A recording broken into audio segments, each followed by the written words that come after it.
Kaunting pahinga pa raw ang kailangan ni Pangulong Bongbong Marcos para tuluyang makarecover sa diverticulitis. May giniit naman ang palasyo laban sa mga nagkakalat ng maling impormasyon tungkol sa kalusugan ng Pangulo. Narito po ang report ni Maricel Halili.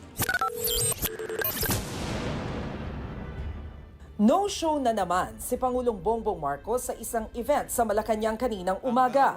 Si PBBM kasi dapat ang mangunguna sa pagpupugay 2025 parangal sa mga lingkod bayani. Pero tanging si Executive Secretary Ralph Recto ang nagpakita sa nasabing pagtitipon. Paliwanag ni E.S. Recto, kahit naman siya 2 beses nang na-diagnose ng diverticulitis nung nakaraang taon at kinailangan niya rin ng 1 linggong pahinga para makarecover. It's only natural for the doctors to tell him to take a week rest. I think in the next few weeks, the president will be fully recovered. Konti pahinga lang. Just like any other normal individual. Wala mo nang I'm sure pag kayo pumunta sa doktor at masakit ang sa inyo, sasabihin sa inyo, mag-rest din kayo ng 1 week. Pero kahit absent sa unang event, sumipot naman ang Pangulo sa doning of ranks para kay PNP Chief General Jose Melencio Nartates. Dito na opisyal na iginawad sa kanya ng Pangulo ang 4-star rank matapos ang optional retirement ni MMDA General Manager Nicolas Torre III bilang hepe ng PNP.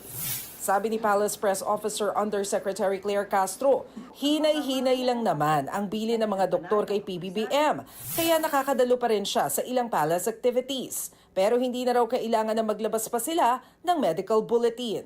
Sa ating pagkakaalam po, pagka naglabas ng medical bulletin, dapat si serious illness. Kung sinabi ng Pangulo na hindi to life-threatening, so ba't kailanganin po sa ngayon ang medical treatment? Medical bulletin.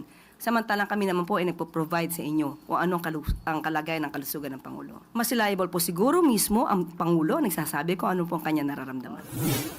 Mariinding pinabulaanan ng Malacanang ang kumakalat na Viber message mula sa isang naman na lumalala na raw ang diverticulitis ng Pangulo dahil sa kanyang drug use. Sabi rito, nagkaroon ng cyst ang Pangulo na pwedeng maging life-threatening kung hindi agad maaaksyonan.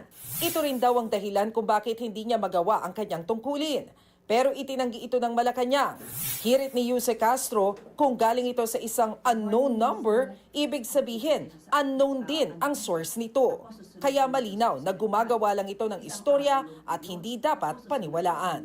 Nagbabalita mula sa Frontline, Maricel Halili, News 5. Mga kapatid, ako po si Ruth Cabal. Dito tayo sa totoo, dito tayo sa True FM.